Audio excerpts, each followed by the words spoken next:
En fait, Fabrice, je voulais te parler d'un truc, je voulais avoir ton avis.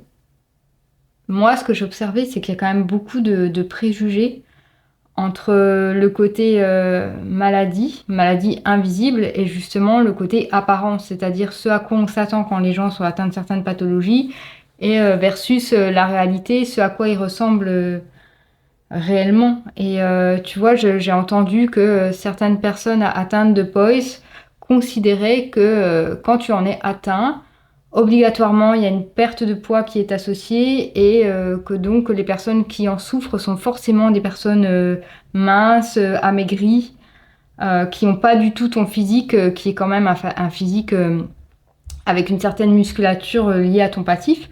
Et du coup, j'aurais voulu avoir ton point de vue par rapport à ce côté de l'apparence et du poise, ce qu'il en était pour toi et peut-être pour d'autres personnes. Franchement, j'ai pas grand-chose à dire là-dessus, hein, mis à part que c'est l'histoire de ma vie, en fait. Hein. Du coup, la plupart des gens, depuis que je parle de handicap invisible, hein, peu importe le sujet du handicap, parce que il y a tellement de handicaps invisibles. D'ailleurs, c'est plus de la 80% des handicaps, que j'ai toujours été mal jugé, mal compris. Alors déjà dans ma sphère personnelle, je pensais que c'était lié qu'à ma sphère personnelle, parce que d'ailleurs au départ, il y avait un truc assez marrant, c'est que les gens qui me soutenaient le plus me connaissaient pas. Les gens de ma sphère personnelle, à partir du moment où je leur disais que j'ai une maladie, que j'ai un handicap, que j'ai des défaillances, ils ne me soutenaient pas. C'est-à-dire que si par exemple je trébuchais, ou que je devais ramasser ma valise, ou que j'avais un truc à soulever, vu que j'étais, entre guillemets, plus musclé qu'eux, ils ne me soutenaient pas. C'est-à-dire en gros, bah, exagère pas, fais-le toi-même. Alors que si quelqu'un d'autre, à l'époque, d'extérieur, à mes proches, à mon cercle proche, me voyait en tout cas, si je leur disais que j'avais besoin d'aide, ces gens-là m'aidaient. Possiblement. Plus facilement, même si ça n'a pas vraiment été le cas, mais plus facilement que si c'était mes proches. Et donc, pour en revenir à aujourd'hui, je vois bien qu'avec les réseaux sociaux, ça fait plus de 17 ans que je suis sur les réseaux, il n'y a pas grand-chose qui a changé, au contraire, je dirais même, euh, parce que, euh, parce que cette défaillance de la sphère privée s'est agrandie, mais c'est vraiment élargi, c'est-à-dire qu'aujourd'hui, ta sphère privée ne te comprend toujours pas, ça c'est un fait, même s'ils sont capables de comprendre un autre, atteindre la même chose que toi, mais à travers un réseau social, ils sont prêts à envoyer de l'argent, à faire des dons, alors que dans leur sphère proche, ils ont quelqu'un qui a la même défaillance, mais ils l'ont pas vu. Tu vois, il y a un truc qui m'échappe. Et concernant le poise, bah, tu vois, pour revenir à ça, je me suis fait emmerder il y a pas longtemps, alors que moi j'aide en fait, j'aide sur tous les pans, tous les handicaps invisibles que j'ai pu croiser, j'ai aidé. Mm. J'ai aidé à faire comprendre comment y faire face, comment pallier à certaines choses, comment se faire mieux entendre par l'entourage, chose que moi je n'ai finalement pas su faire à l'époque. Donc aujourd'hui, j'amène mon expérience sur le terrain. Et là, dans le cadre du POIS, ben, j'interviens dans des groupes où bah, je pensais au départ être bien accueilli, puisque sur l'illusion, ça m'est déjà arrivé, je te raconterai l'anecdote après, dans le passé, pour un autre groupe de malades. Et donc, du coup, j'arrive dans les groupes en disant bah, bonjour, tout le monde, chacun raconte son histoire, à peu près, mais là, beaucoup sont dans la plainte, donc Mm. plainte, la maladie, Oui, l'entretien de la maladie. pour l'instant, ils sont encore malades, atteints, souffrants, ils sont pas encore sortis de ça, ils n'ont pas encore de solution. Ben, ils n'ont pas de chance, ils n'ont pas de risque d'en sortir, si, en tout cas pour la majorité, s'ils continuent de fonctionner comme ça, je ne les vois pas s'en sortir, parce qu'ils cultivent la maladie. Plutôt que de cultiver et trouver des solutions, il y a des partages hein, de solutions, mais les solutions comment dire, Temporaire? sont temporaires et puis sont surtout personnelles. C'est-à-dire que ce qui va sauver Étienne sur telle ou telle défaillance, c'est pas forcément ce qui va sauver Henri. Même s'il y a des lignes de conduite communes, on est d'accord. Mais bon, je regarde ça de loin en me disant de toute façon, c'est peine perdue, tout le monde se plaint, tout le monde est malade, tout le monde est content d'être malade. Et si donc moi je raconte mon histoire et que je dis que bon bah j'ai un petit secret à vous partager, c'est que moi je me suis débarrassé de ce truc-là, Oui.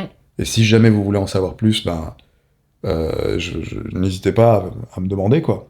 Et ben à partir du moment où je fais ça, je me fais insulter, bannir, supprimer mes vidéos Ah oui, carrément. par les modérateurs des groupes.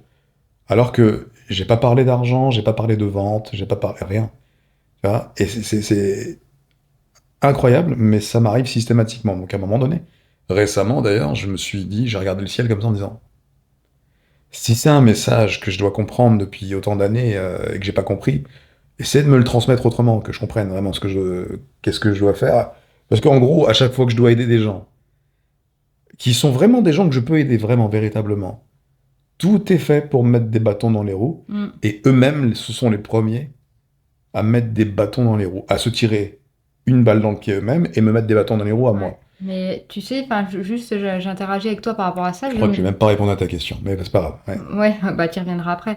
Mais je me dis, en fin de compte, moi j'ai le sentiment là où je suis placée et je peux en parler parce que je pense que j'étais cette personne-là avant, quelque part, sans même s'en rendre compte. Je pense qu'on a plein de croyances limitantes qui font qu'on se dit que de toute façon, bah, il y a qu'un spécialiste qui peut nous aider, il y a que la médecine conventionnelle qui peut nous aider et que les gens qui racontent que ils ont trouvé une solution alors que toi, ça fait 20 ans que t'en cherches, que tous les autres personnes qui sont intégrées dans le groupe n'ont pas non plus de solution, tu dis, bah lui c'est un margoulin, il nous prend pour des imbéciles, et c'est pas possible, tu vois.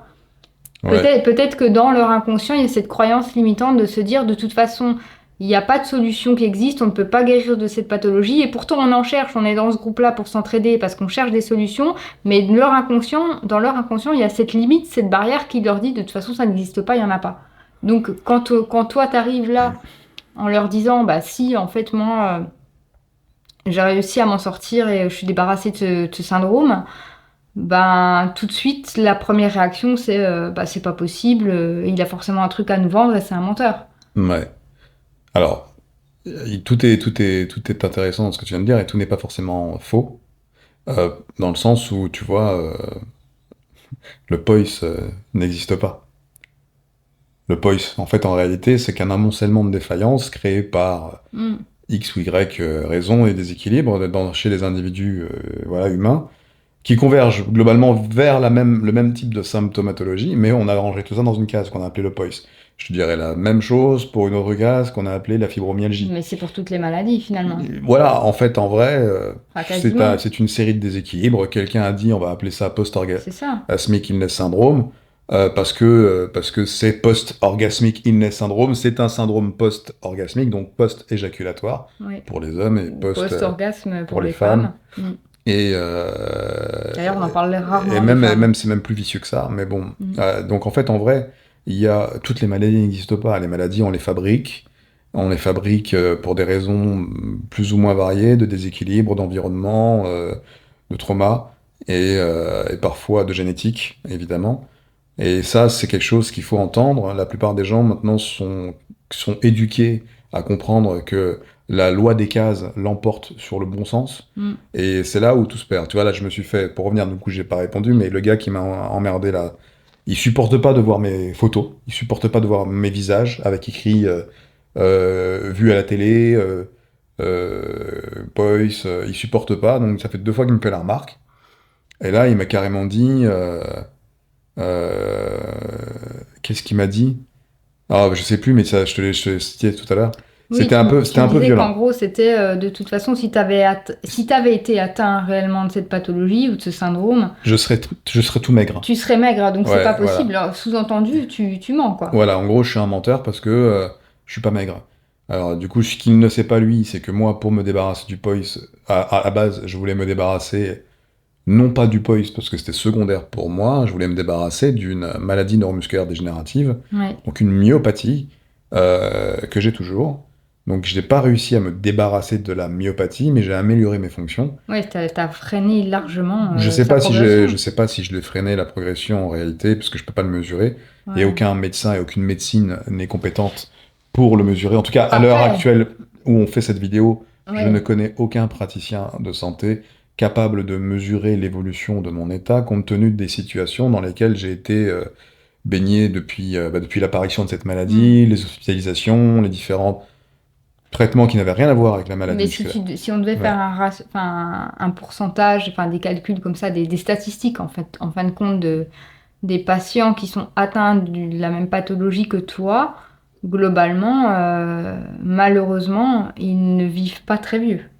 Ah oui, normalement, oui. À partir du moment où la maladie arrive et qu'elle est diagnostiquée, la plupart des médecins planchent sur une espérance de vie qui, selon le type de myopathie, hein, parce qu'il y a plus de 200 myopathies différentes, selon le type de myopathie, il va y avoir des statistiques qui disent, à partir du moment où on a diagnostiqué, là il reste 20 ans, là il reste 6 ans, là il reste 30 ans, bon voilà. Et globalement, l'espérance de vie est réduite. Et moi, globalement, enfin, c'est même pas les médecins qui ont voulu me répondre parce qu'ils m'ont pas répondu, mais bon, en gros, ils me disaient, et ils ont pas eu tort, parce que finalement, il s'est passé ce qui s'est passé. Oh, bon, là, si la maladie arrive à cet âge-là, donc dans tant de temps, vous serez en fauteuil roulant, donc ce qui a été le cas. Et à 35 ans, bon, en règle générale, 30-35 ans, c'est la fin de vie, quoi, en gros, hein. Et On t'a mis une date, oui, mais c'est pas le médecin qui me l'a dit, c'est t'as que mis une moi date j'ai d'échéance. questionné les aides-soignantes et les infirmières qui étaient dans les couloirs hospitaliers, parce que le professeur lui-même ne me répondait pas. Ouais. Donc moi j'ai questionné les gens en disant, écoutez, j'ai besoin, je peux pas être un con lambda, je sais pas que j'insulte les gens, hein. Et si, je le sais, je les insulte, si c'est ce qu'ils entendent en tout cas. Mais quand j'ai vu tous les gens qui étaient là, je me suis dit, c'est pas possible. Parce que je me suis retrouvé dans les salles d'attente, je me suis retrouvé dans les salles de café, les salles où on mange, là, quand on est hospitalisé, Oui. entre myopathes. Et sincèrement, je me suis dit, mais qu'est-ce que font les associations, quoi, en vrai? Qu'est-ce que font les associations à qui on donne de l'argent? À part cultiver la maladie. C'est terrible ce que je dis. Je dis pas qu'ils font pas des choses. Mm. Mais je pense que si vraiment ils faisaient des choses, ils pourraient aller plus vite. Si Peut-être moi, ils savent peut-être pas quelles sont les j'intervenais, bonnes actions en réalité. parce qu'on les a formatés à ne pas... on les a éduqués, encore une fois, à fonctionner par case, à fonctionner par protocole, à fonctionner par protocole légal. Oui. Et en fait, du Et à coup... fonctionner par croyance limitante. On se Et, disait, on peut pas faire plus que ça, donc du coup, le champ d'action, il est là. Alors qu'en réalité, peut-être qu'il y a un autre champ d'action qui est oui, possible, parce que... mais il est limité ne serait-ce que par ce qu'on nous a dit. par les interactions humaines qui sont entre ces gens-là. C'est-à-dire que dans ces groupes associatifs ou médicaux, peu importe, je sais pas comment appeler ça, il va y avoir une frange de la population certaine qui va vouloir intervenir là-dedans. Mais si tu regardes, et je parle pas en mesure de quotient intellectuel, mais si tu regardes simplement comment ces humains-là interagissent entre eux, au-delà de l'association, au-delà du corps médical, au-delà de leurs interactions sociales simples, on n'a pas affaire à des gens de grande lumière. Mm. Je veux dire, c'est terrible ce que je dis, parce que on va encore me qualifier et j'en ai plus rien à faire. Mais ces gens-là, en fait, ils font un métier, ils font des recherches, ils font des trucs, mais ils sont dépassés par eux-mêmes. Ils sont dépassés parce qu'ils savent pas ce qu'ils font là, mais ils le font parce que c'est le rôle qu'ils se sont donné. Mais en vrai, c'est sûr que si on avait mis des gens plutôt comme moi dans ces endroits, Oui, peut au moins d'établir un partenariat. ouais, on aurait pu accélérer, Travailler ouais, ensemble. travailler de pair entre les patients et les malades, et vraiment, avec vraiment un intellect, tu vois ce que je veux dire? C'est que là, on travaille par protocole, et je suis même pas sûr qu'il y ait de l'intelligence derrière. Mm. Je suis désolé, je ne connais pas tous les gens qui sont là-dedans, Mm. je ne connais pas tous les gens qui sont dans les process, je ne connais pas tous les présidents d'associations. J'en ai croisé, j'en ai rencontré, et je me dis, c'est normal, en fait, qu'on n'avance pas. Mais non. Mais en plus, tu vois, tu parlais de protocole et une fois de plus, je voulais revenir là-dessus parce que je me dis, c'est pareil, il y a plein de tout ce qui est la recherche. Voilà, on met beaucoup l'accent sur il faut donner de l'argent, faut donner pour la recherche, ça va faire avancer les choses, etc. Et ça dure des fois 20 ans, 30 ans, 50 ans et tu vois toujours rien arriver ou un tout petit truc. Bah, tout le monde meurt, en fait. Et voilà, tout le monde meurt entre-temps. Mais tu vois, du coup, je me dis même pour la recherche, il y a des protocoles établis à suivre. Et heureusement, parce qu'il faut cadrer pour pas que n'importe quoi soit fait. Mais il y a aussi le côté, le cadre est nécessaire pour une certaine sécurité, mais après, quand c'est trop loin, ça devient une véritable entrave, ce cadre. Et finalement, moi j'ai l'impression, bon, c'est mon sentiment, hein, mais que tous les protocoles, enfin le- les marches à suivre, sont de toute façon conçus pour que ça arrive toujours sur le même type de débouché. Et ça va encore servir, une fois de plus, les labos pharmaceutiques. Parce qu'il faut qu'il y ait quelque chose à vendre au bout. Tu vois? Et de toute façon, la maladie, elle est quelque part, elle est presque entretenue aujourd'hui. Oui, On veut pas te guérir en vrai. elle C'est est- peut-être terrible ce que je dis. Il y en a plein qui vont pas être d'accord, qui vont pas accepter cette idée. Mais moi, c'est mon regard qui est né de ma propre expérience. Mais tous les traitements que j'ai et qu'on a aujourd'hui sur le marché, combien guérissent? bah, en fait, aucun traitement ne guérit, à part possiblement les chimiothérapies pour les cancers. A priori, ils utilisent les termes, c'est pas moi qui dis. Les termes utilisés sont guérison, guérir le cancer. Ils utilisent le terme. Mais bon, est-ce que c'est un terme qu'ils ont utilisé par maladresse? Mais en tout cas, ils ont tendance à dire que oui, le cancer peut se guérir par chimiothérapie et radio, enfin, Hmm. tous ces protocoles-là. Ouais. Alors, il y en a qui sont sortis, c'est vrai, il y en a qui ont des récidives, et souvent, d'ailleurs, on n'en parle pas beaucoup, mais bien souvent dans des cas précis que je connais, que j'ai connus, et qu'on connaît même actuellement, il y a une espèce d'engouement parce que les gens sont enjoués d'avoir guéri du cancer, d'avoir le sentiment et l'illusion d'avoir guéri du cancer. Et puis tout d'un coup, on t'annonce que c'est la fin alors qu'il y a 6 mois, elle était enjouée. Ou 6 mois, ou un an, ou 2 ans, peu importe. J'étais en train d'encore prendre un café avec elle, ou prendre Hmm. Hmm. un déjeuner sur une terrasse, enfin, peu importe. Il y a quelque chose qui est pas simple. Donc la maladie, quelque part, dans ces cas-là, est inéluctable. Je sais, c'est pas facile, mais la maladie est inéluctable dans le sens où, à partir du moment où elle s'est installée, bon, il y a beaucoup d'hypocrisie, quoi, hein, dans ce monde. Je reviens sur l'alimentation parce que en prononçant le mot, l'association, pardon, en prononçant le mot hypocrisie, je viens de réaliser un truc, tu parlais des associations. En fait, tout ça, c'est hypocrite. Tout ce monde-là est hypocrite. Si vraiment Tu vas en choquer beaucoup en ayant ce discours-là, parce que beaucoup de malades vont dire, mais heureusement que les associations sont là. Alors pourquoi est-ce que tu parles d'hypocrisie? je parle d'hypocrisie parce que, tu vois, tu disais les associations, enfin, les associations de malades ou les recherches médicales auxquelles elles sont liées, par exemple, là, on parle des recherches sur la maladie musculaire, donc moi, je suis atteint, moi, j'aurais bien aimé être tenu au courant des avancées pour savoir, dans mon cas, vu que je suis myopathe, donc je dépends de l'Association française contre la myopathie, et j'aimerais bien savoir où on est, moi, pour moi, personnellement, la recherche. Est-ce que vraiment, sur le plan génétique, on peut faire quelque chose? Tous ces papiers, tous ces trucs que j'ai signés, toutes ces décharges, j'aimerais bien savoir. Mais j'ai jamais été tenu au courant depuis que je suis officiellement myopathe, c'est-à-dire On depuis te... 2004. Et on te fait signer des décharges. En fait, chaque année, plus maintenant parce que je les vois plus, mais chaque année, tu sais, quand ils font une recherche génétique, Ouais. ils te font signer des décharges, en attendant que tu le revois l'année prochaine d'ailleurs, une décharge comme quoi tu acceptes qu'on fasse des recherches sur ton génome, enfin voilà, avec tel truc qu'on t'a prélevé, tel machin. J'ai signé des papiers chaque fois, mais naïvement, bêtement, parce que je Mm. me dis oui, t'as l'espoir.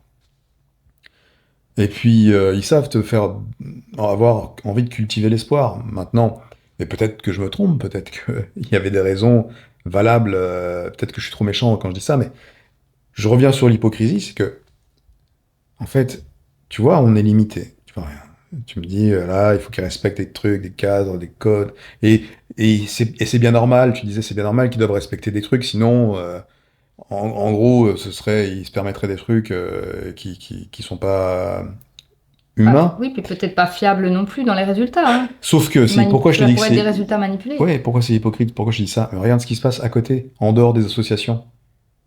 On est capable de créer des robots qui fonctionnent par l'IA, on est capable de vendre des voitures autonomes qui fonctionnent par l'IA, on est capable de créer des exosquelettes qui fonctionnent par IA et qui tiennent en équilibre tout seul, on est capable de créer, et c'est pas là d'aujourd'hui, c'est pas d'hier, Mm. on en parle aujourd'hui, mais parce que C'est- voilà, parce qu'il faut le commercialiser à un moment donné, prévenir comment dire, préparer la population, mais en vrai, ces technologies-là, elles ont Elles été existent depuis bien pensées longtemps. et étudiées et recherchées depuis bien longtemps, les recherches là-dessus ont lieu, et à côté de ça, les associations, on limite la guérison des malades. Je dis bien, on limite avec des protocoles. Et puis, pourquoi, alors que de l'autre côté, on est capable de bien plus. On est capable d'injecter des trucs et des machins avec...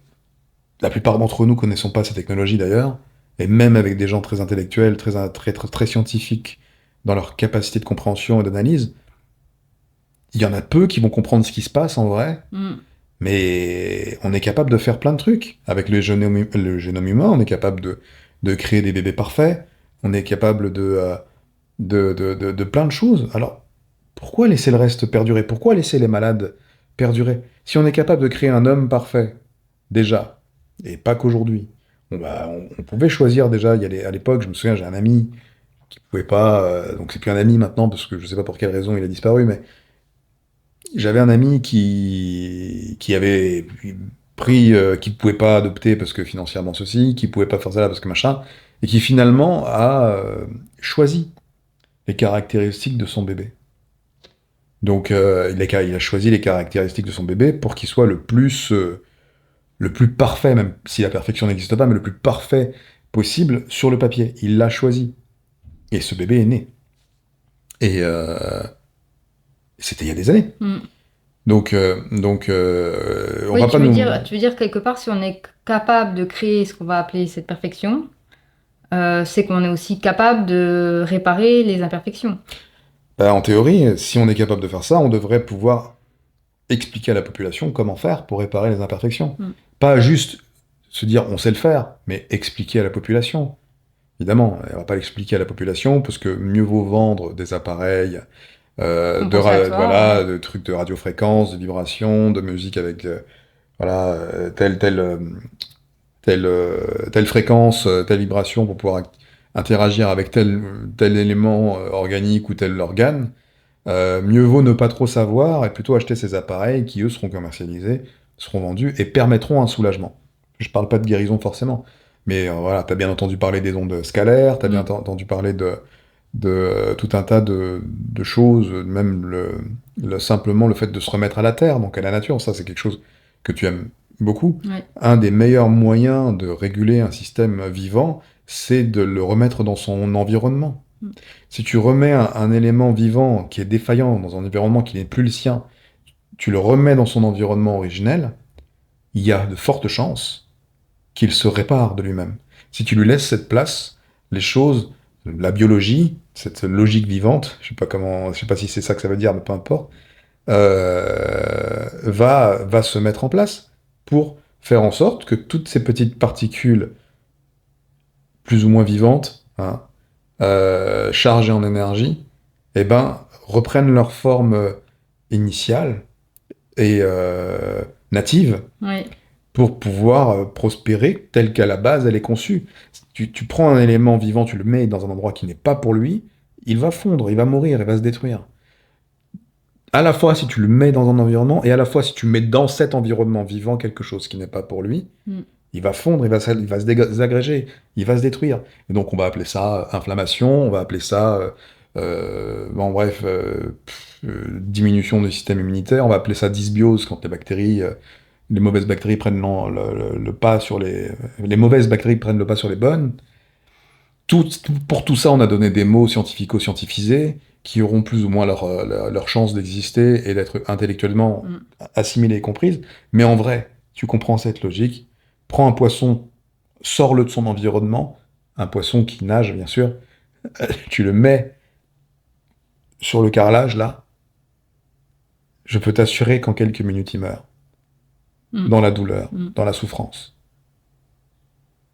Donc, Pourquoi? t'es en train de dire que nous, c'est ce qui nous arrive, mais dans la durée, Ah bah nous on est maintenus sous... étiré sur des années, des années. Oui, nous on est maintenus sous perfusion. Mm. Sous perfusion de quoi? Pourquoi? Pour qui? J'en sais rien. C'est simplement parce qu'il y a des gens qui ont cœur à fabriquer ces perfusions. Ouais. Tu peux imaginer toutes les métaphores, toutes les images que tu veux avec ce que je te raconte là, mais c'est un peu ça. Mais c'est ça, c'est que finalement, il y a une perte complète de symbiose. Le corps est une machine parfaite, en fait. Et c'est ça qui est terrible, c'est que quand tu es confronté à la maladie, tu perds complètement cette confiance en ton corps, tu finis par le détester, par lui en vouloir, par le haïr, par te dire je suis mal foutu, mais c'est pas possible, j'ai été mal conçu. Enfin, tu vois, t'as presque ce côté où voilà, il y a une perte de confiance en ton corps, alors que comme tu le dis, à partir du moment où tu remets ton corps dans son état, enfin pas dans son état, dans son environnement, qui est le plus naturel pour lui, qui est le plus logique finalement, tout se réorganise et tout se remet à fonctionner en parfaite symbiose.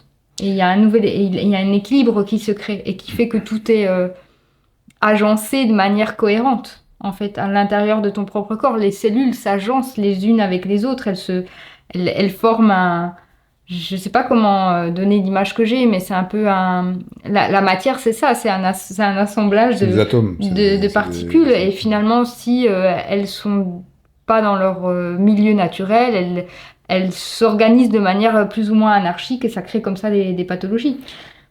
Ça peut être une explication, en effet. Ça peut être une explication, bien qu'après, voilà, peut-être que d'autres l'expliqueraient autrement, avec d'autres termes. Mm. Mais globalement, oui, c'est ce que je veux dire. C'est que, euh, regarde comment on rend. Je prends un truc rapide. Voilà, on parlait du poisson, tu le poses là sur le carrelage, il meurt. Bah, pourtant, il était vivant il y a 10 minutes. Mais non, tu l'as juste sorti de son environnement, son écosystème. Tu le poses sur le carrelage, il meurt. Après, tu vas me dire, oui, mais il aurait pu mourir dans l'océan, il aurait pu être mangé par un poisson plus gros que lui. Oui, mais il se serait transformé en fait. Mais ne C'est-à-dire serait-ce que que, ne il serait-ce qu'un aurait. poisson d'eau douce que tu mets en pleine mer, Ah oui, il tient pas. c'est pas son milieu naturel, il n'est pas adapté, Oui, quoi. oui, il tient pas, il fabrique des maladies.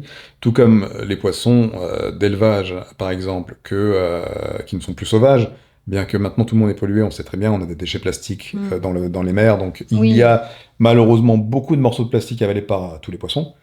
Mais c'est pas grave. Enfin, si, c'est grave, mais du coup, puis le on problème se aussi que dit. les sauvages se sont reproduits avec des poissons qui n'étaient plus sauvages, donc même les sauvages ne sont plus Ben, tiens, c'est intéressant ce que tu 100% dis. Ouais, ouais, sauvages. ouais.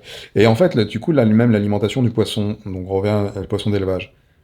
Nous, on mange des poissons d'élevage parce qu'il est enfin, ben, aujourd'hui, hein, il est culturellement admis qu'il faut qu'on mange des protéines animales, que du coup, il faut acheter, et du coup, il faut acheter du poisson. Et vu qu'il n'y a pas assez de poissons pour tout le monde, eh ben, il faut faire des poissons d'élevage. Et donc, pour nourrir ce poisson d'élevage, on a monté une autre industrie, donc l'élevage de poissons, plus la nourriture industrielle, qui sert à nourrir les animaux. Et donc, les animaux d'élevage, il y en a des terrestres, il y en a des Aquatiques, aquatiques. ouais. Est-ce qu'on fait voler les... Bon. Et du coup, ce que je veux dire, ça, c'est que quand tu regardes la gueule des poissons d'élevage, Mm. ils sont complètement déformés. Ça donne pas vraiment envie de les manger, hein. Ben, c'est pour ça qu'on les... Quand tu vois à quoi ils C'est ressemblent. pour ça qu'on les voit pas, Bah en oui. vrai. Faudrait pas les voir. Mais si tu regardes leur gueule, D'ailleurs, tous ceux qui sont sur les étals, tu sais, quand tu vas chez le poissonnier, tu as des belles étales.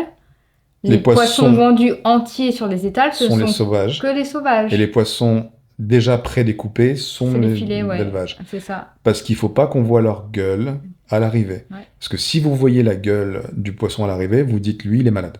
Ouais. Donc, je vais pas en manger. Voilà, il est malade, il est malade.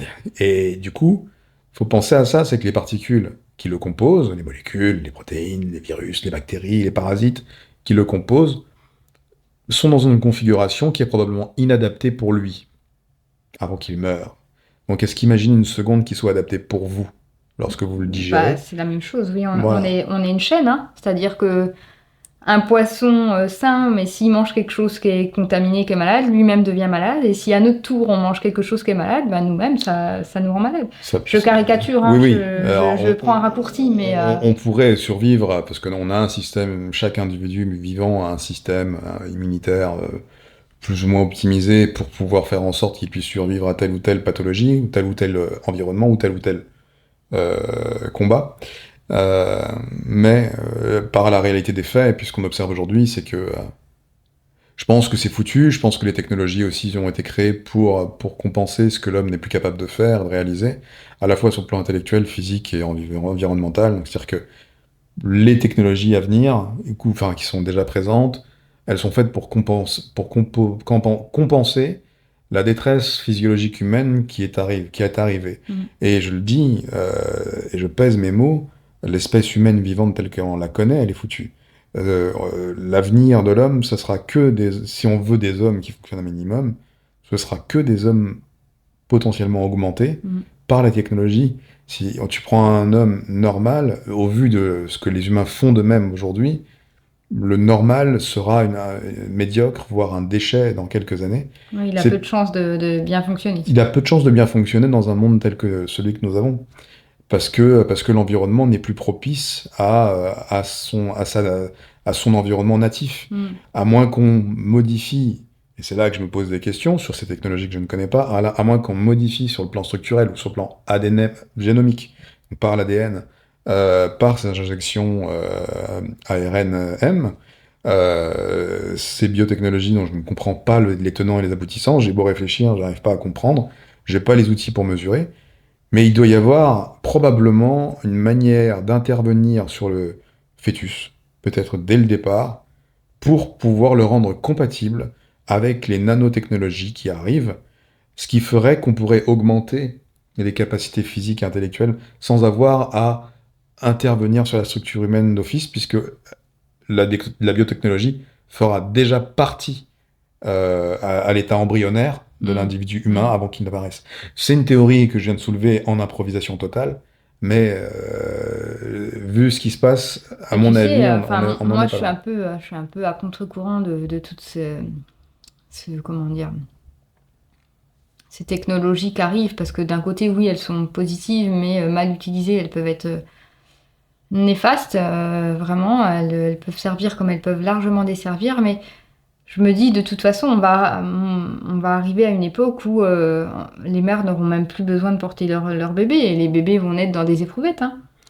Bah oui, mais c'est déjà, Donc s'ils sont conçus je pense dans que un c'est déjà le cas. environnement qui est en dehors de son environnement naturel, dans lequel il est censé croître, bah, on peut injecter dans cet environnement dans lequel il est censé se former au départ plein de choses, ce qu'on veut.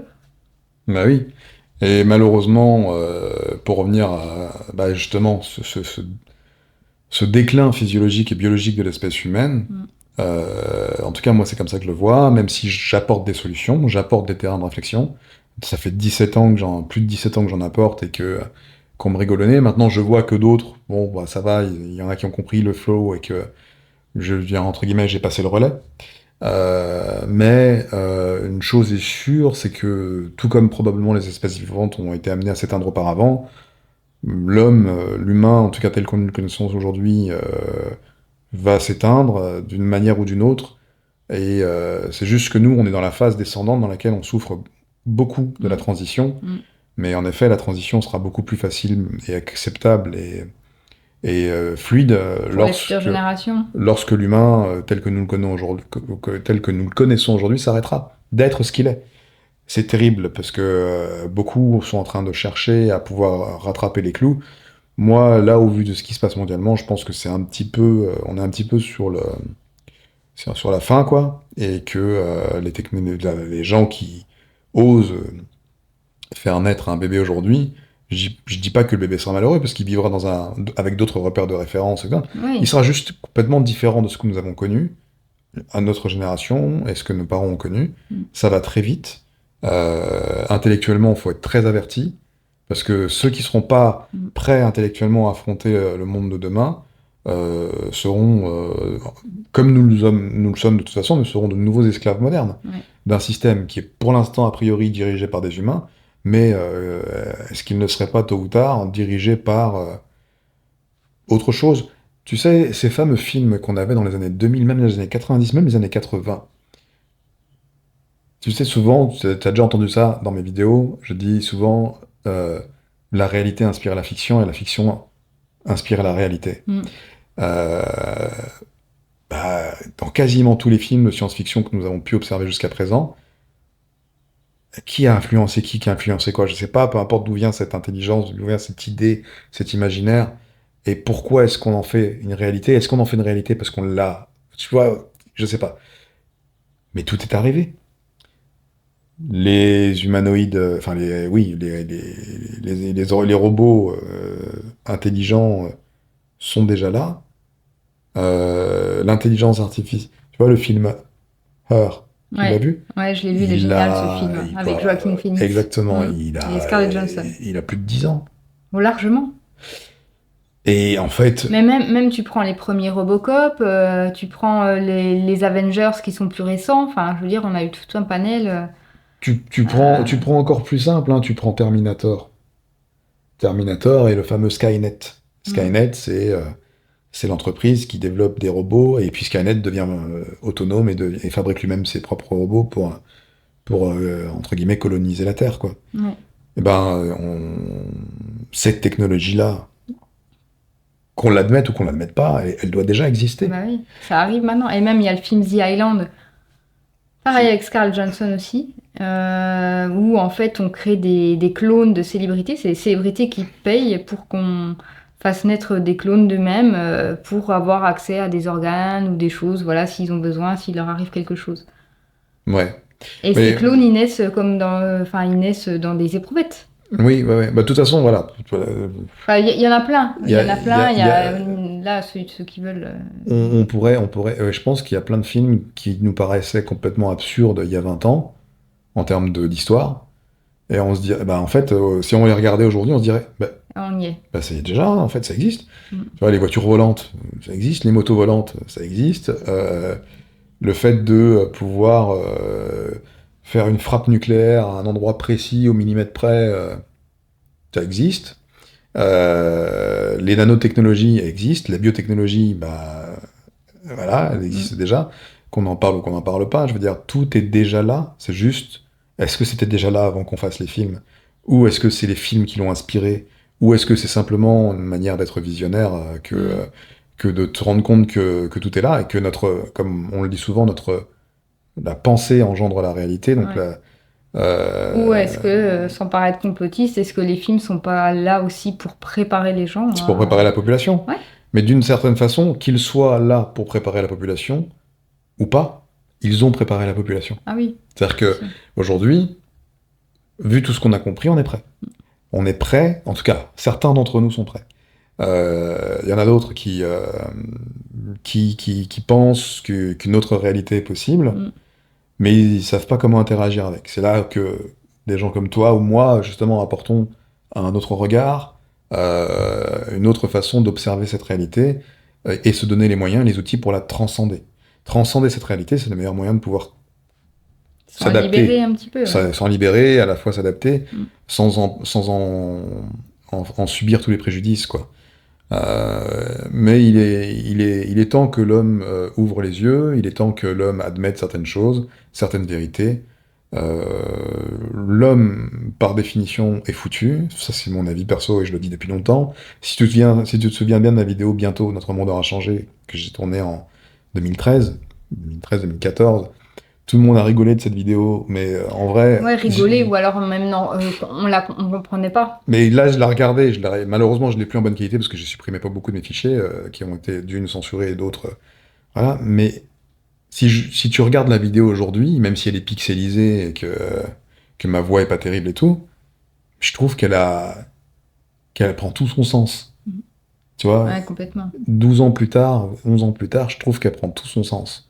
Et cette vidéo, je l'ai improvisée, voilà, devant un vieil ordinateur Tour, avec un micro-casque Skype, Microsoft. Je l'ai improvisé comme ça devant mon clavier, en me disant, allez, je vais envoyer ce message. Et finalement, ce message, ben, il inspire, Il résonne. Hein. il résonne aujourd'hui comme Mm. étant quelque chose. Et donc, et moi je l'ai fait, d'autres l'ont fait. Il y a juste à comprendre un truc. Je pense qu'il faut aujourd'hui arrêter de vouloir être en friction avec le monde, parce que le monde évolue. On n'est pas responsable, on est tous responsables. Hein. On fait tous partie des rouages. Et comme je dis souvent, tout dépend du sens dans lequel on les fait tourner. Mais, euh, mais la friction abîme, la friction crée les maladies, la Ouais. friction. Mais c'est pas évident de pas être en euh, friction dans ce monde-là parce que justement, il y a ce côté ultra technologie qui est en plein développement qui finalement nous déshumanise de plus en plus et nous éloigne de notre nature profonde. Et donc il y a forcément cette friction intérieure de... finalement, il y a presque une perte d'identité de qui nous sommes, qu'est-ce qu'est l'être humain. Ah ben c'est la plus grande souffrance du monde. Hein. Mm. Aujourd'hui, si tu regardes bien, les gens qui viennent, regarde, moi je propose aux gens d'améliorer leur capacité physique et mentale par l'alimentation.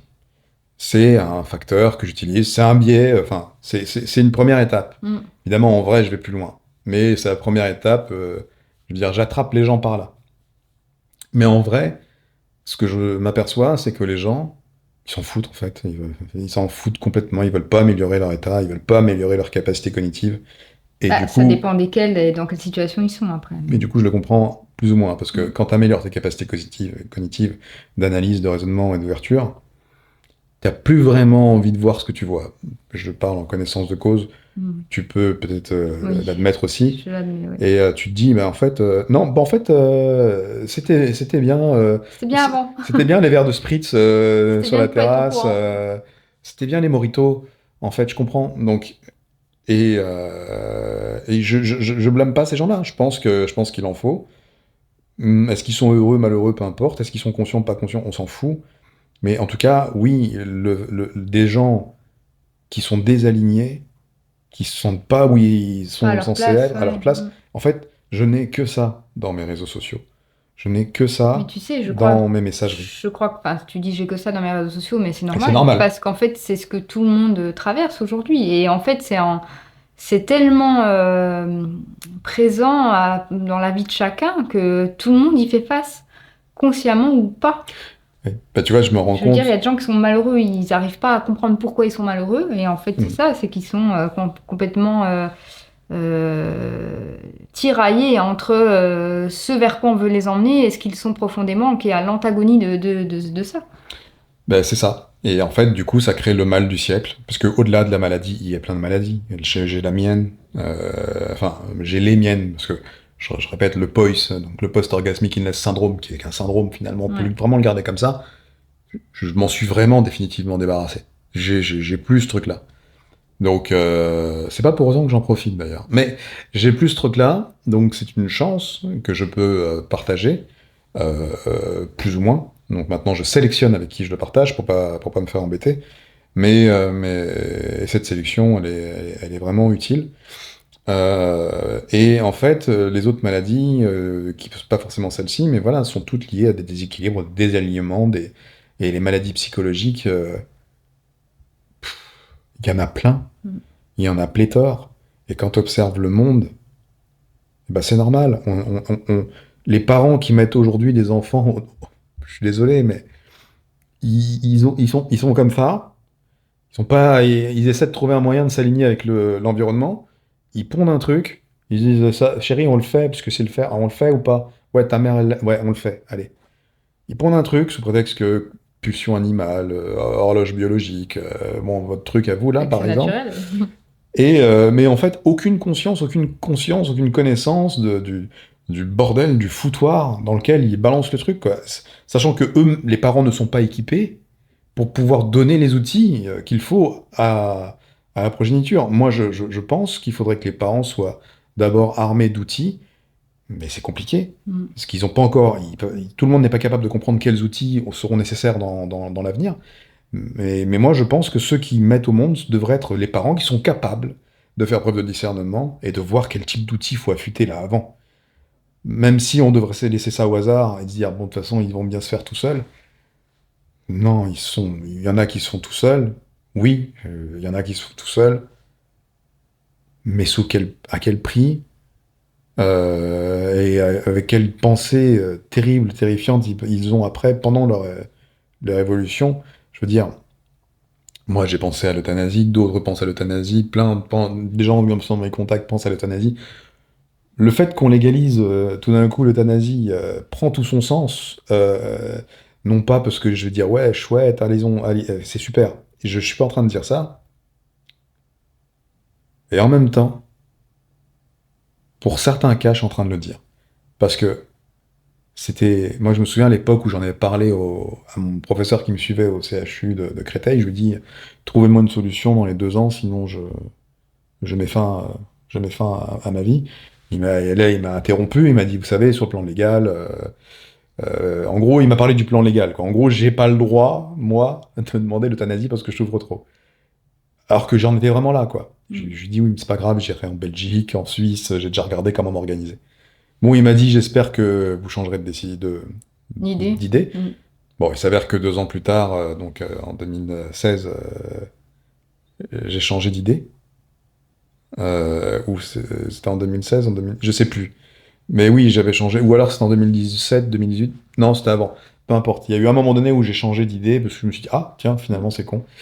Autant profiter de la vie. Même si elle s'arrête demain. Voilà. J'ai vu les choses autrement. Bah, je vais t'arrêter là, justement, Parce que t'as un train à prendre. parce que j'ai un train à prendre et Ah, que je vais être en retard. Donc, j'aurais adoré continuer cette conversation, mais je pense qu'on Ouais, on en refera d'autres, On on en en fera refera d'autres. d'autres, Et mais puis si les gens aiment ce genre de conversation simple, unique et sans filtre, eh ben abonnez-vous, cliquez sur la cloche, mettez un commentaire, dites-nous ce que vous avez envie d'entendre n'hésitez pas à nous encourager, ça et fait toujours on, plaisir. et, et on en rajoutera des couches. Voilà. Bon, bah à bientôt alors. À bientôt.